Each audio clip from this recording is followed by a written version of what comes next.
Buenas tardes.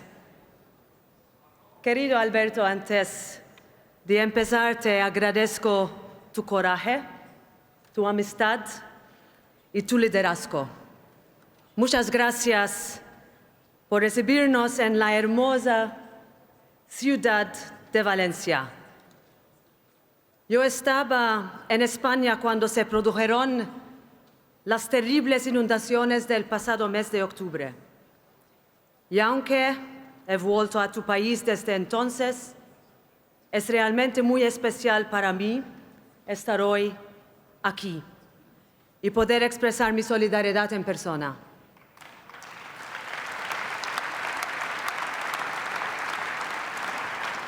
Gracias a nuestros colegas del Partido Popular, a mi gran amiga Dolores y a Esteban, Manfred y a todos los que han dedicado su tiempo, dedicación y esfuerzo a la organización del Congreso de este año.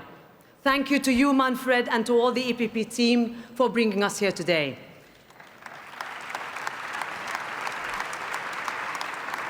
Now, dear friends, listening to Friedrich Merz just now, I was taken back to my first EPP Congress in Berlin in 2001.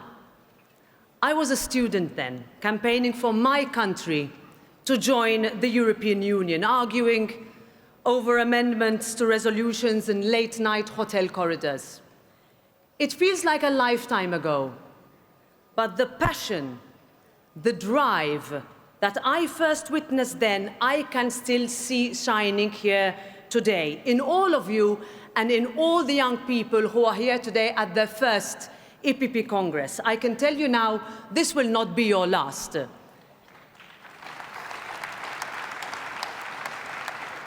These events are personal to me. This political family is personal for me. Since those days in Berlin, we have won together, we have changed together, and we have lost, come back, and we have stuck together. And throughout all that, we have never lost track of our raison d'être, of our drive to make Europe stronger, to protect our way of life, to stand up for our families, for our farmers and our industry.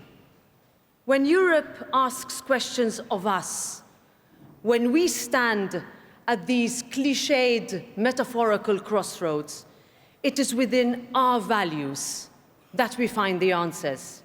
That is what we do. That is the basis of our political culture. Pragmatic, studied, moderate, principle-based leadership. That is what the EPP taught me. That is what I see personified in Manfred Weber. Dear Manfred, thank you for your drive, for your commitment, your leadership, and for always being there for all of us, no matter how difficult the moment became. Thank you, Manfred.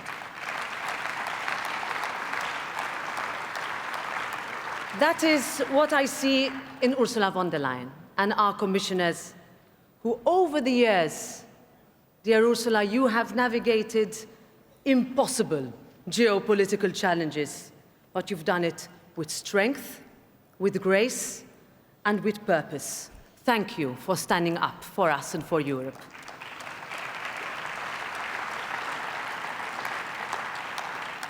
That is what I see every day in our MEPs, who work so hard to deliver a new Europe for our citizens. So to all my colleagues, I thank you. I am so proud and so grateful to be part of our Parliament with all of you, also many of you here today.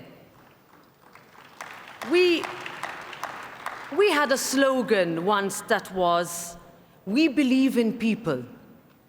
And that really struck with me, because that is at the heart of what we do.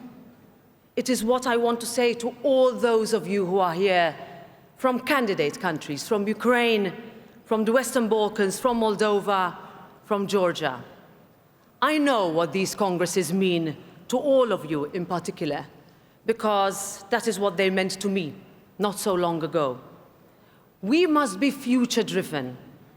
There is only one way, and that is forward and together. With the new Parliament, the new Commission, and with our Prime Ministers in the European Council, there is no excuse for us not to deliver. Because the renaissance of Europe is really within our grasp.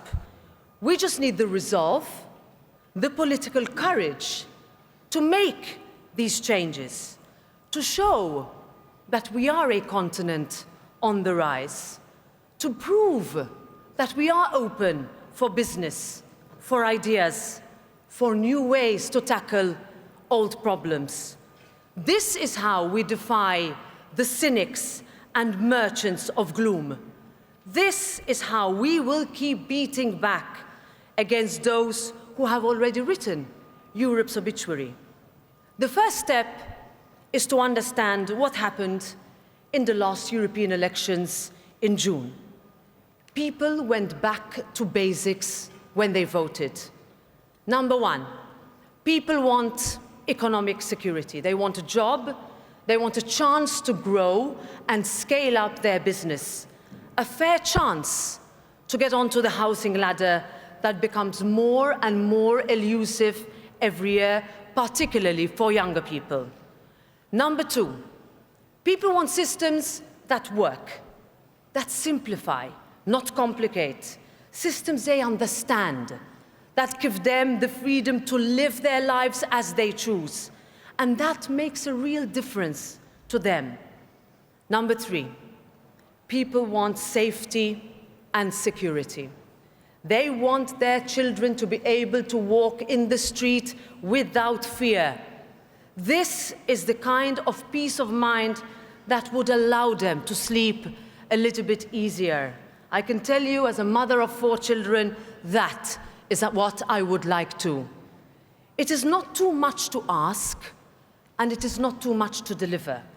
And I can assure you that in the European Parliament, and with all the MEPs who are here today, we are committed to getting it right during this legislature. Over the past months, since the Parliament voted for the new Commission, we have listened, we have prepared, and we have responded. For years, we have heard the same old story, that Europe is too slow, Europe is too divided, Europe is too bureaucratic. But my friends, I'm here to tell you that I know that Europe is strong, Europe is proud, and Europe will grow from strength to strength. Just look at how far we came on our collective security and defense. It is our family that is leading the way here. Poland, Latvia, Greece, Finland, Romania. These are the EU countries investing the largest share of their GDP into strengthening our security structures. Because this isn't just about reacting when a crisis erupts. It is about having the foresight and the courage to take the kind of measures needed to prevent it from happening. Russia's illegal war on Ukraine brought that horrifically home to us. We cannot waver in our support. We must keep standing with our friends in Ukraine until a just and lasting peace is secured. Not out of altruism, but out of a duty to keep our people safe, out of our responsibility to make sure that we help secure a real peace, peace with justice, peace with dignity, peace with integrity, and based on the ultimate principle of nothing about Ukraine without Ukraine.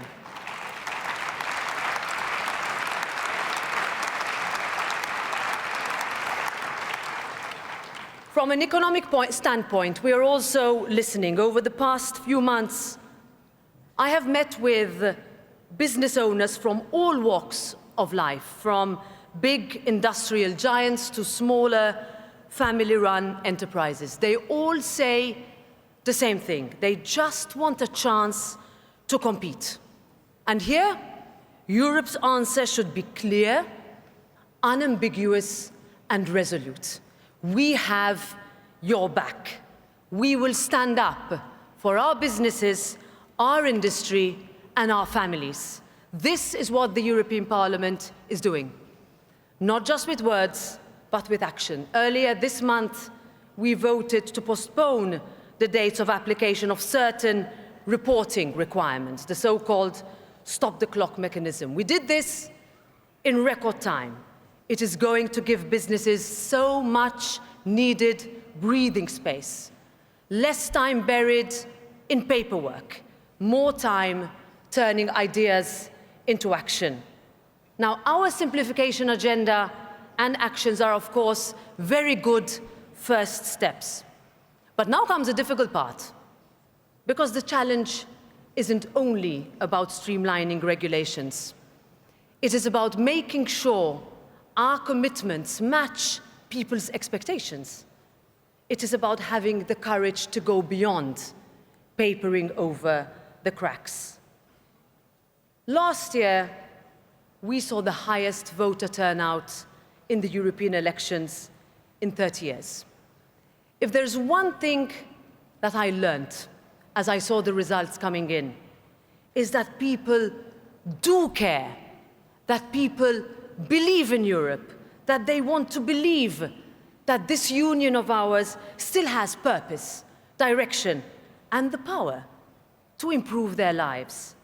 And it is up to us to give them that reason, to show them that the values we talk so often about aren't just lofty ideas in old treaties or easy sound bites, but that it is precisely because of them that we are able to make people's lives easier, better, fairer, safer, even if that means taking the painful decisions that we know are necessary. That is what leadership demands and what this moment calls for. Dear friends, what Europe stands for, what we symbolize in Europe and across the world, matters more than ever. Our European way will deliver. Yes, we might be a little bit more boring than some of our counterparts. Our systems may be a little bit more predictable. But in politics and in achieving results, that is not a bad thing. We are a work in progress. The idea that is Europe is not perfect, but we have shown what we can do. We have shown that we can find the political will to tackle generational issues that have kept our union from reaching its full potential.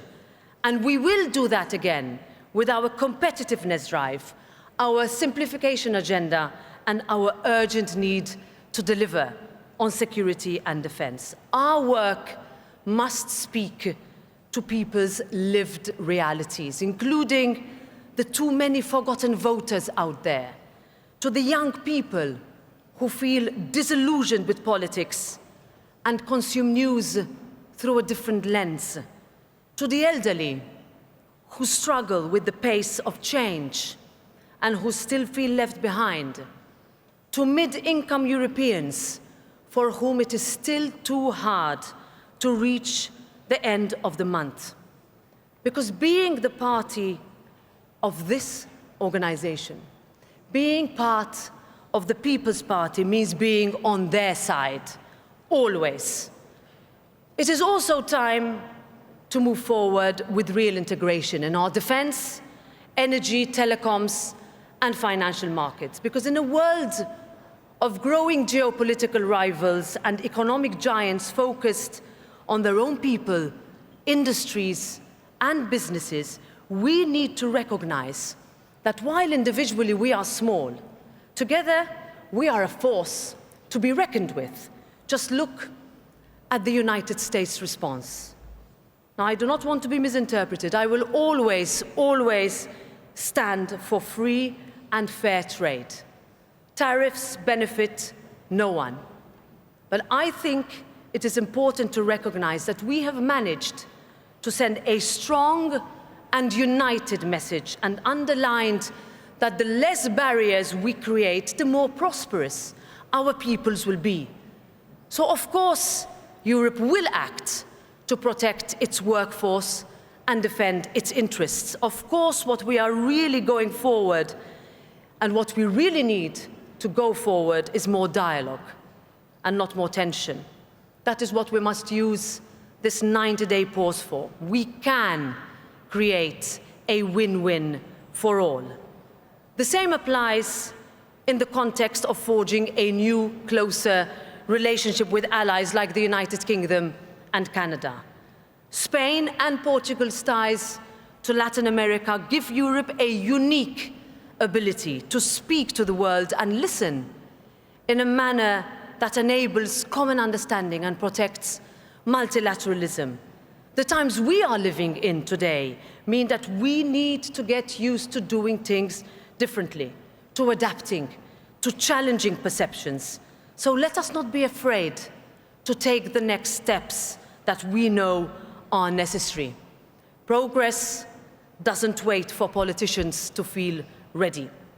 It doesn't wait for comfort zones to catch up. One person described the age we are living in now, with artificial intelligence in particular, as akin to the revolution that took place in the 19th century, when the world moved from an economy based on agriculture to one based on industry.